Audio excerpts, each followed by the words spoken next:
It's time for bookkeeping, beer, and BS. So those big processes, right?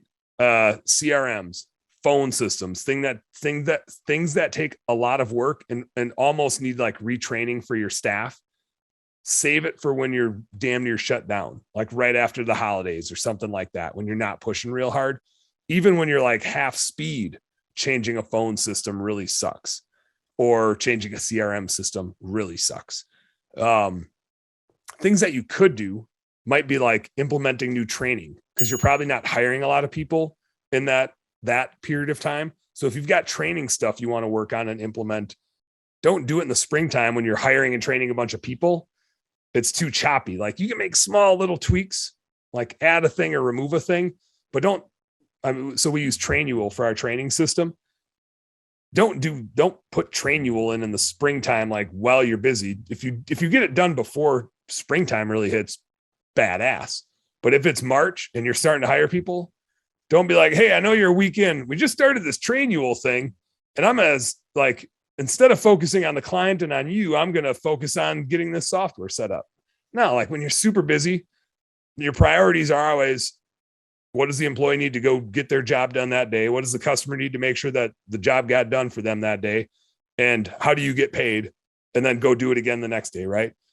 When you get to that half speed month or months, which we have in Q3, those types of systems can be worked on, because we're not hiring a bunch of people. So we can work on training systems. We can kind of work on incentive systems. I might save that for like Q4 to Q1 for us when we start to shut down in Minneapolis. We don't want to necessarily change the way we pay people, but we did last year implement a new bonus system just for the fall. Because one of the things that always crunched us was late Q3, we would lose guys going back to college. And it was always really hard for us to hire people for Q4, because we know September is going to be slow.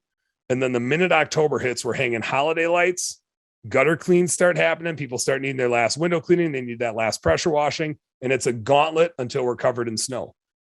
But that's like 2 months. And so we're going to lose some people at the end of September, especially like the college kids and stuff like that. Our capacity is down, and we don't need people immediately. Like around Labor Day, we don't need anybody. We know September is still slow. So we still have the right amount of capacity for that amount of demand. But we do know that the minute October hits, it's balls to the walls. So we do need to like get employees in September to make that last push.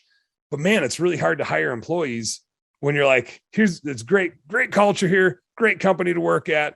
Here's our core values. Here's how employees make money. We're going to train you for a month, and then you're going to make good money for a month, and then we're going to shut down. Not the best value proposition to hire somebody into.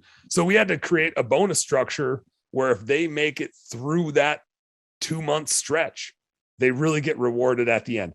And we want to reward our existing employees for kind of sticking it out. Because if you know anything about working in Minnesota in November, your fingers are frozen, your toes are frozen, you're working in snowy conditions around Thanksgiving, and making it through those last couple of weeks is pivotal. That's not a word. Pivotal to having enough money in our bank account to get through shutting down for a few months. But if we've had this happen before we implemented this bonus structure that we implemented in late Q3 of last year, we would just start losing guys. The minute it starts getting cold out, the guys you thought were tough, not so tough when it's 30 degrees and you're cleaning windows and your hands are all wet, right? And the wind's blowing 20 miles an hour. So we financially incentivize them to stick it out. The cool thing is then we financially incentivize them to come back in the spring, and we returned like 10 of 10 or 12 of 12. We basically like brought everybody back that we wanted. It was freaking awesome.